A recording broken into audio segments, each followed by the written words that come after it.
Santo Romero, atau yang dulu semasa hidupnya dikenal sebagai Uskup Oscar Romero, adalah sosok yang menjadi suara bagi orang-orang kecil yang sering diabaikan. Dalam situasi yang sulit, ia tetap teguh memperjuangkan keadilan dan membela mereka yang tertindas. Bahkan ketika harus menghadapi ancaman nyata terhadap dirinya, ia tidak akan mundur. Saat memimpin misa dan merapikan hosti, Romero menunjukkan kesetiaannya kepada panggilannya sebagai pelayan Tuhan dan sesama. Ketulusan dan keberaniannya membuatnya menjadi ancaman bagi pihak-pihak yang tidak ingin ada perubahan. Pada akhirnya, ia ditembak saat sedang mempersembahkan misa. Namun, kematiannya ini bukanlah akhir, melainkan awal dari semangat baru untuk memperjuangkan hak-hak orang kecil. Teladan Uskup Romero ini mengajarkan kita tentang keberanian untuk berbicara, tentang pentingnya memperjuangkan kebenaran meskipun penuh dengan resiko.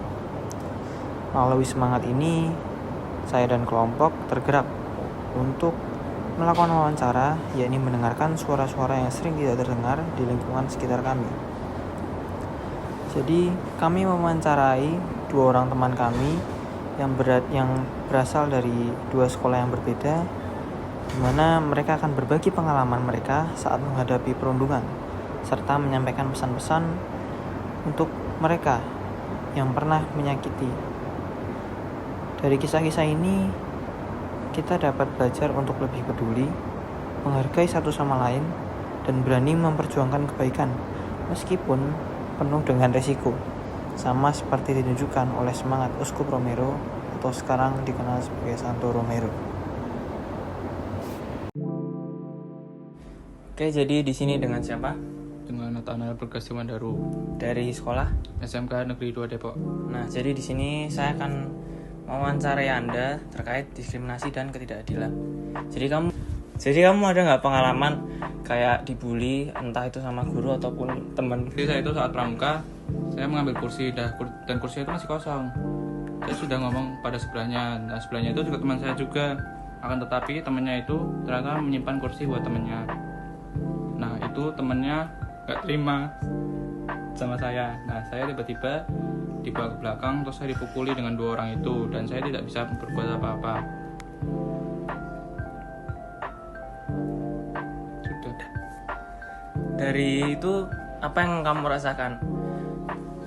Saya merasakan tidak adanya keadilan karena kursi itu belum digunakan siapa-siapa, dan saya sudah izin kepada temannya, dan temannya bilang itu oke-oke aja, dan tiba-tiba saya merasa dibully ya seperti itu. Nah, kalau kamu bisa ngomong lah atau nyampein sesuatu ke pelaku itu, Seharusnya kamu ngomong pada saya kalau itu tuh buat temanmu, dan aku bisa menerimanya kok, nggak perlu dengan perlakuan fisik yang tidak wajar. Oke, jadi harapan kamu sendiri terkait pembulian ini gimana? Semoga cepat sadar, dan kalau ingat sih ya minta maaf ya, karena Menurutmu pantas nggak sih seseorang tuh dapat pelaku pembulian, baik orang itu istilahnya udah ngelakuin kejahatan yang bikin kamu sakit hati lah? ya sebenarnya semua orang itu nggak pantas dapat bulian, karena semua orang itu sama aja, semuanya makan nasi, semuanya sama, pokoknya setara lah sama kita, jadi semuanya rata. Jadi lebih baik diomongin baik-baik. Iya, jadi masalah itu diselesaikan baik-baik, tidak perlu fisik-fisik.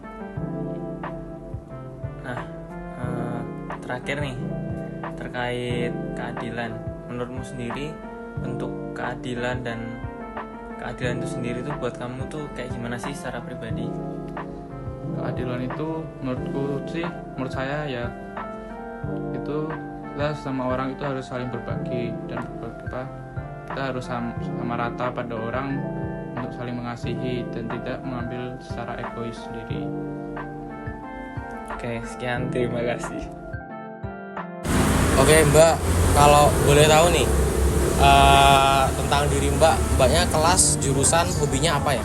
Kelas 11 dari Stero, jurusan IPS, hobinya itu dance karena ikut extra dance juga. Oh, oke. Terus yang paling Mbak sukain dari Stero ini apa? Pertemanannya sih. Pertemanan. Oke. Terus kalau boleh jujur, hal yang paling nggak disukain, yang kamu rasa kurang nyaman di lingkungan sekolah apa? Karena pernah berkonflik sama satu orang di sekolah, jadi kayak ngerasa kurang nyaman gitu kalau misalnya di kelas, karena saya juga sekelas sama dia. Oke, jadi agar ada konflik ya. Terus Mbaknya pernah nggak merasa diperlakukan berbeda oleh guru atau teman? Coba diceritain singkat aja. Pernah waktu itu pas saya masih di asrama, sekarang saya udah ngekos jadi saya udah keluar dari asrama. Di situ saya merasa diperlakukan berbeda karena ada sebuah konflik yang membuat saya tuh dipojokkan.